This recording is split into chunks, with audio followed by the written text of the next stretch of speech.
All right. Good morning, good afternoon, wherever you are in the country. This morning, I am very excited that we have Akira Mejia, the director of the Better Solution in Burbank, California, as my guest on the Empowering Aging podcast. Akira, thank you so much for being with me today. Thank you for having me.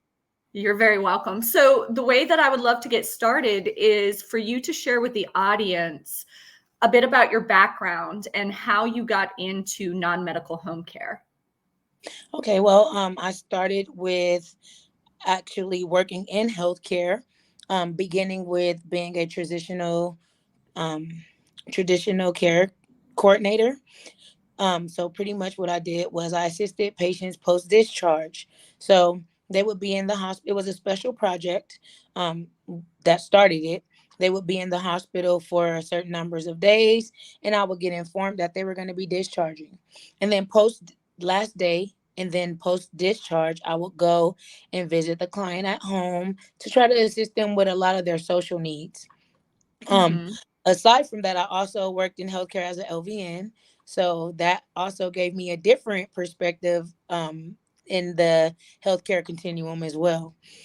Um, but what got me specifically into home care is realizing that I felt that the gap for patients from post discharge to going home was social needs, which I feel that caregiving and home care is actually like what's needed to close that gap. Because we provide, although non-medical services, a lot of services that patients post discharge need, because they don't always specifically need something medical, but a lot of times they need something social, whether it's food, medications, um, uh, just social interaction. I Mm-hmm. believe that we companionship, things like that, and we don't realize that upon discharge until they're already home. And because I work, I'm sorry. Did you want to say?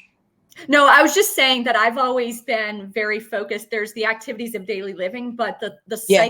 psychosocial element of our clients' needs, right? Like the companionship aspect, the social and psycho engagement, right? That Yes. really adds to that quality of life in addition to the activities of daily living. Absolutely.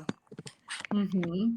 Sorry. So could you share with us, so you said that, so you started out really working on the discharges and then following up the care coordination, and then you had your LVN experience. What was Yeah. the LVN experience like? What did that encompass? So that actually included medical care. So that was assisting patients in SNFs mostly. My LVN experience was in SNFs. So assisting them with the ones that are going to discharging, and just kind of learning that a lot, even when they discharge from the hospital to the SNF, it just gave me more perspective on their need, which again lands in the social category, Hmm. because they have the medical need, and that's covered being in a SNF, but there's still a lot of social aspects to it, transportation, um, uh, Hmm. following up to the doctor and making sure they get there and are coherent and abiding by what the doctor is giving them. So making sure that they are compliant in their care. Like that's not necessarily medical, but it's needed in in their situations of changing. Hmm. How do you feel that your previous experience has really set you up for success in non-medical home care? Like, how did the care coordination and then the LVN experience really elevate you to be successful with a better solution? For me, the way that assisted is because I have a perspective and I have an insight glimpse at the other things that are going on. So, for example, a client 3 days prior to discharge, the things that they're asking for, the things that they're saying they need, which sometimes is just simply overlooked by social workers because they're so saturated with patients and getting these people out, and um the timing, like they have, for example, they'll have 4 hours to discharge 5 patients. How do Mm, you successfully discharge these patients appropriately with all the things that they need when you have to get 5 out?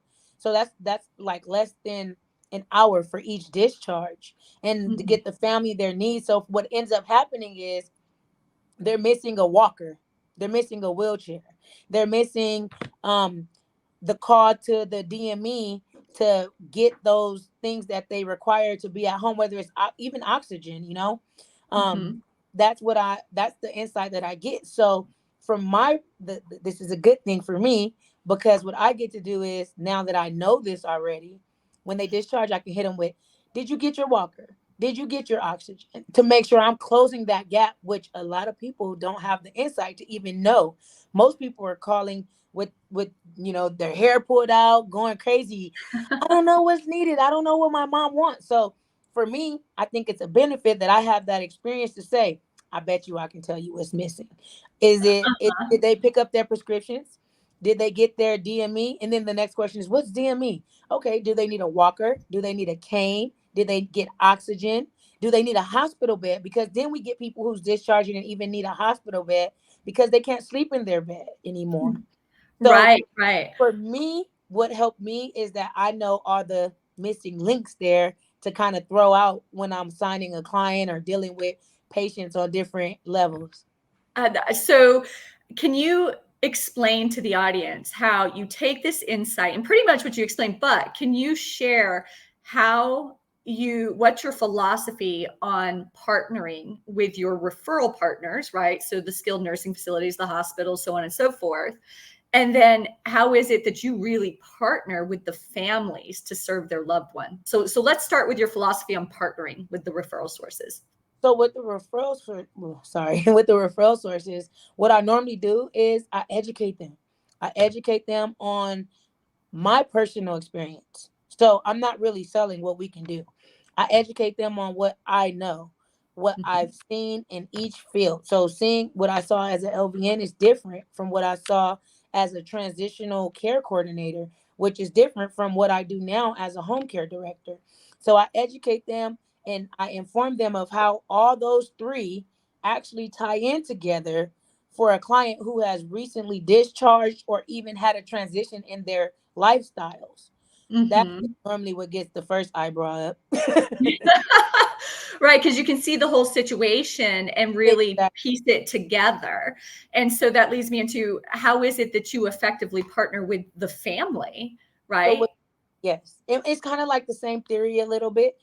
With the families, I just again educate them on my experiences, which one helps me build trust with this family because they feel like, oh, she might know what she's talking about. And then my next part to that is making sure that they have I asked them the questions that I mentioned earlier. So, is there anything you're confused about? Anything you don't know? Anything you have questions about? A lot of families are like, I don't know where to start. So, I actually kind of pick up and ask. So, explain to me how the need for home care came about. Sometimes it's mom fell or dad just got out the hospital. So when it is those situations, I kind of just go from there. So let's just go off the scenario that mom fell, but she never went to the hospital. She just fell. And now family is realizing that she needs more care. So I go off of that and educate them on my experiencing with clients falling. Also Mhm. encouraging them to go back to the doctor, which is my other way into medical resources and referrals, because I make sure they know that Akira sent them back to the doctor, which is Right. part of the big reducing readmission, protocol at this point. Exactly, but what I love about that, it's starting with appropriately advising Yeah. the family, do not ignore these follow-up doctor's appointments or do not delay in Hmm. seeking, right, the medical guidance that might be needed to prevent a future crises. Right, exactly. And every doctor loves that. They love to hear that. They're like, who is Akira? And of course I give them my card, tell them to call me. I love that. So So, that's what's your take on matching care professionals with a client? How do you feel about how that process should work? Okay, so that process is very diligent. The way that I feel it should work is you have to make sure you know your client. So, and again, we only get a few minutes with them before we're matching. So you kind of got to get right in and be direct about what you need to know and what their needs are. You have to be, and this is where all my experiences together kind of helps, because naturally I'm an assessor. As soon as I walk in, I'm looking. okay, there's throw rugs here. These have to go. They're risk for falls.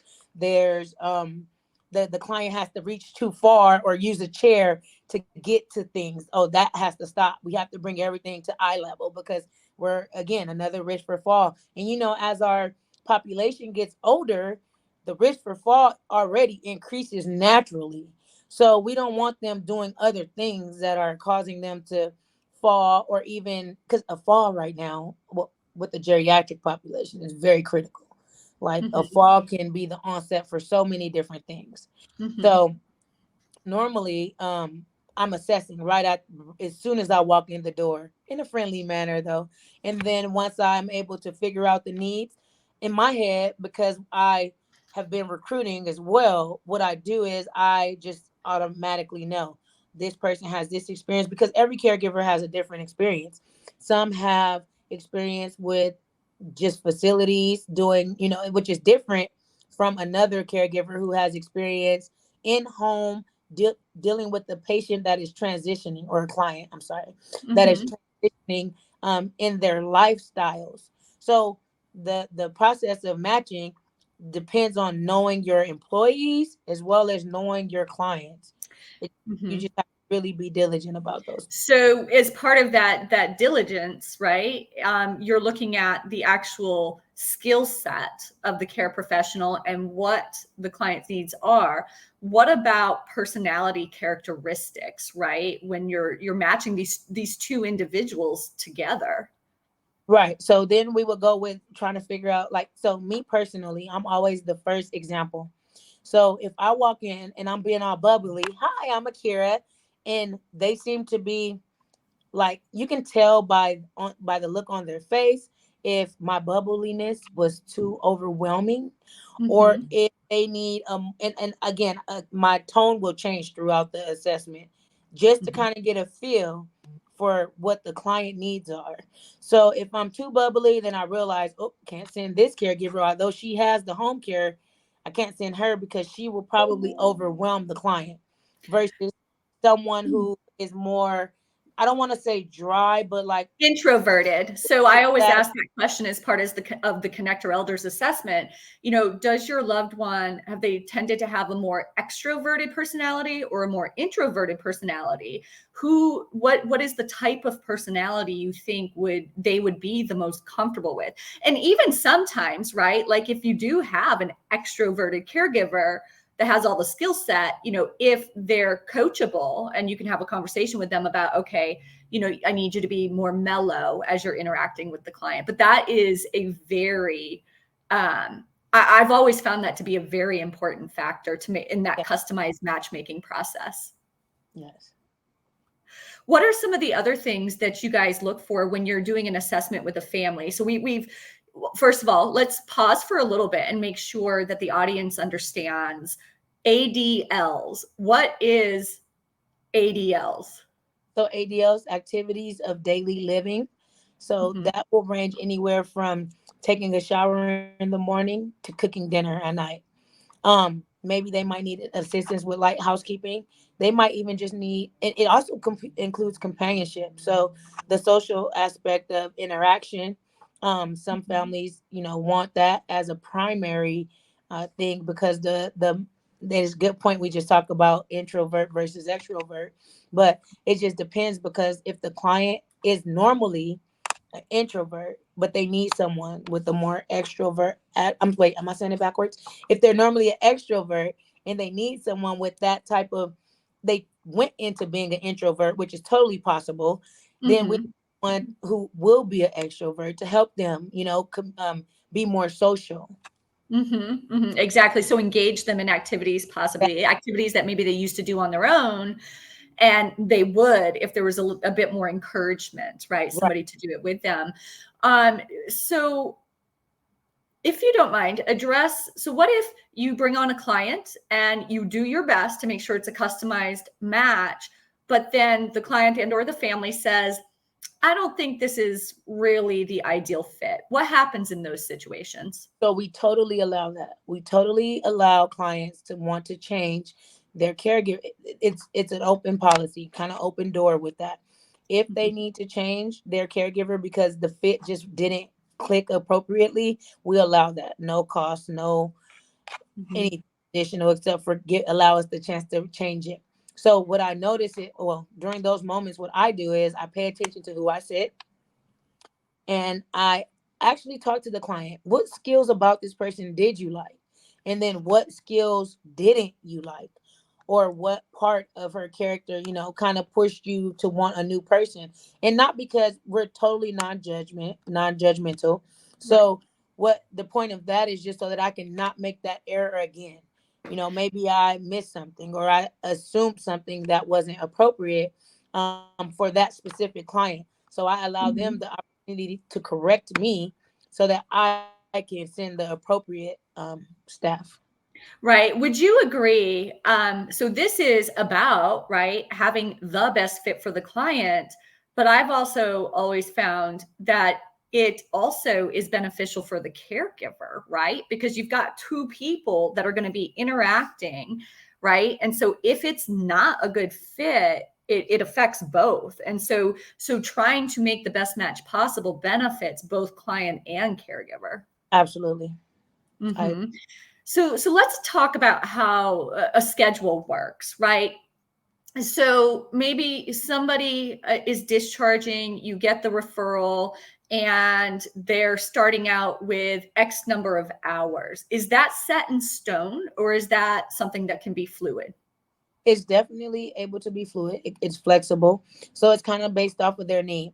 Normally, in the first day or two of discharge, clients want more care, which actually allows me the opportunity to realize where the most care is needed.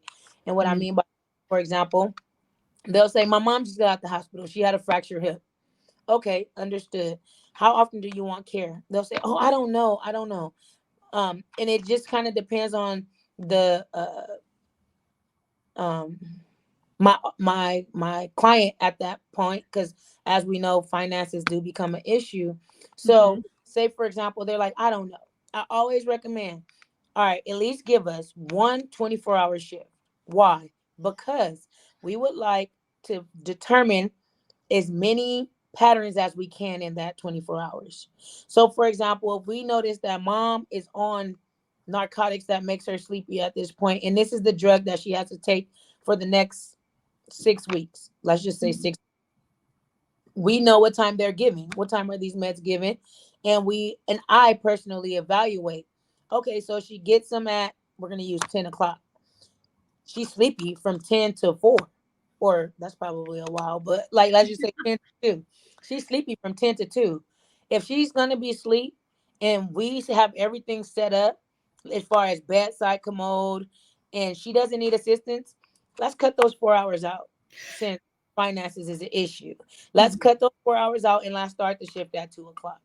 If we But know, I worked for a company one time where we would recommend that same thing upon discharge, having that full 24 hours to really get that solid yeah, insight into where the care is most needed. And I like to hear you say that you are being cognizant of the finances, because sometimes that is a fear for the consumers, right? The families or even referral sources that, the caregiving agency might recommend, you know, hours that are not necessarily needed right in that moment of time. And so we want to make sure that we're cognizant of the financial picture so we can operate within that budget and be able to sustain, right? Because what if they don't need 24/7? That's what's recommended. And then we possibly put them in a compromising position that they might outlive their funds. That's right, not helping anybody. at all. So I love the fact it sounds like you are always reassessing, staying in touch, Def- understanding what's going on with the client versus, okay, let's bring them on service. And then it just goes on autopilot. right, right. Okay. So Burbank, California, right? But what exactly is the territory? Where can you serve referral partners that might be listening right now that might want to connect with you? And where can you serve families? So right now we're serving in San Fernando Valley. We're serving Los Angeles County and Orange County. San Fernando being Burbank, um, Burbank, like Agora Hills, Calabasas. I know those are all kind of far, but Glendale, the inner ones are Burbank, Glendale. And then we kind of jump over a few cities. So Sherman Mhm. Oaks, what else is in that area? Van Nuys, we service those areas. And then you get to San Fernando Valley, which is like um Encino and other cities like that, but that's a different territory. However, ABS is nationwide, so we will service everyone. So if I can't do it, we definitely have a partner office who I can get that referral over to and still follow up with the family. So um Mhm. we work as a team here. That's what I will say. I love that. So, can you explain a better solution? Because you guys are unique because you do home care, but you also have the ability to place. So, you're Yeah. doing home care services and placement And services red. and the registry. So, Yeah. yeah, let's make sure that we make that clear for our audience because if there are any buildings, right, Right. assisted living communities, skilled nursing facilities that are in need of supplemental staffing. Did I say And that those. correctly? Yes. So you guys can fulfill that need. Ab- You can fulfill the need of somebody's loved one, mhm. whether they're in a residential home or wherever they call home, correct? Right. But then maybe if placement, right? So placement into a senior community is the Mhm. appropriate option, depending on it could be a whole host of factors, right? But you can handle those needs as well. Absolutely. We do assist with the placement. So if you have a loved one who is discharging and need to maybe go to a SNF, a skilled nursing facility, or assisted living, or memory care, also independent livings, we have access to all those places, and we can send referrals out.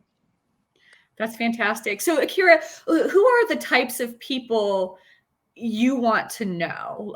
Referral partners, right, in your territory where you would like to establish partnerships with? I would like to establish partnerships with hospitals because that's where a lot of the gaps are.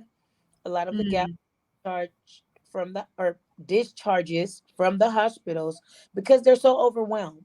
They have mhm. so many clients. Like one nurse may have 20 clients, and there's a lot of things that's missing. And the same for the social work department and the discharge planners. So we do work with Kaiser already. Kaiser being one of our top referral sources right now. So what they do is they give us a call if they have a patient that they think can afford their services. They'll give us a call. We'll go down, do an assessment there in the hospital. If the patient cannot afford their services, Kaiser actually offers a program where they'll pay for up to 2 weeks of care. Um, to see or they'll give them a specific number like 72 hours, which can break down to like 5 hours a day for 2 weeks, 3 weeks, etc. um to kind of make sure that this is all in with attempt to prevent readmission. So it kind of Right. all circles back. So Kaiser has found it more beneficial for them to use our services to prevent readmission than to pay for this. We call them frequent flyers to come Mhm. back again because that one bed is going to cost about $6,000 to $7,000 per day. Right. Versus So the other healthcare systems in your territory, perhaps, right? If anybody's listening or they watch this recording, you guys could work together in that same fashion.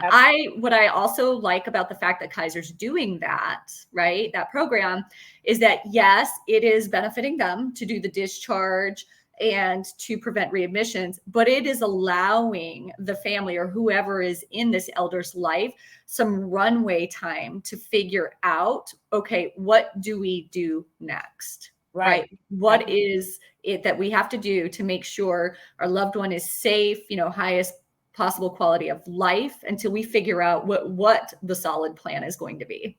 Absolutely. So how can people reach out to you, Akira? What's a good number to call? Should they email you, go to the website? What is the best way to connect with you if they want to learn more about you and a better solution, or if they want to schedule a meeting, or if they have a referral for you? Personally, the best way is by phone or text because the phone number you can text the phone number. And my contact number is 818-826-2199. So that number is the direct line where you can get me or this person in the office with me assisting. Her name is Ruby right now. Mhm. And we will be able to assist with whatever need. if you have Ruby on the line, she knows how to contact me directly so that we can go ahead and get you some help. Also, hopefully at the end of this, I will leave my email as well, or should I just go ahead and? So when I go ahead and post it, you can say it right now, but I'll make sure when I post the recording that I'll include your email address. What is it? And my email is Akira, AKIRA, at absihc.com, which is the abbreviation for A Better Solution in Home Care, just so you guys can know. But yeah, you can send an email. I respond to emails, phone calls, text messages. That's fantastic. I really appreciate you being a guest today on the Empowering Aging podcast. And I want to give a big shout out to our sponsor for all of the Empowering Aging podcasts today and throughout the end of 2022, Retirement Genius. Retirement Genius is a solution that will educate referral partners and families on alternative funding solutions to be able to pay for care, whether that be placement into a community or in-home care. So again, very, very grateful to Retirement Solutions for being the sponsor for the Empowering Aging podcast. Akira, thank you so much again for being my guest today. I appreciate it.